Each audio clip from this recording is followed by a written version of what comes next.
کہ پاکستان میں یوم عرفہ کس روز بنتا ہے، کس دن ہم نے روزہ رکھنا ہے۔ تو پاکستان کی رویت ہلال کے مطابق پاکستان میں یوم عرفہ 26 مئی یعنی منگل کے روز بن رہے، 27 کو انشاءاللہ عید ہوگی، تو آپ نے جو یوم عرفہ کا روزہ رکھنا ہے وہ منگل کے روز رکھنا ہے۔ اور اس دن روزہ رکھنے کی یہ فضیلت ہے کہ حضور اکرم صلی اللہ علیہ وسلم نے فرمایا کہ یوم عرفہ کا روزہ 1 سال قبل اور 1 سال آئندہ 2 سالوں کے گناہوں کا کفارہ ہے۔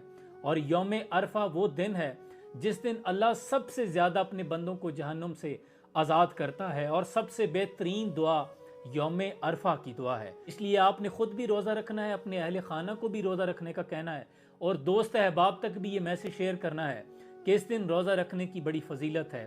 اللہ آپ کی تمام دعاؤں کو قبول فرمائے، اللہ آپ کی تمام جملہ کاوشوں عبادتوں کو اپنی بارگاہ میں شرف قبولیت عطا فرمائے۔ سلام پہنچے۔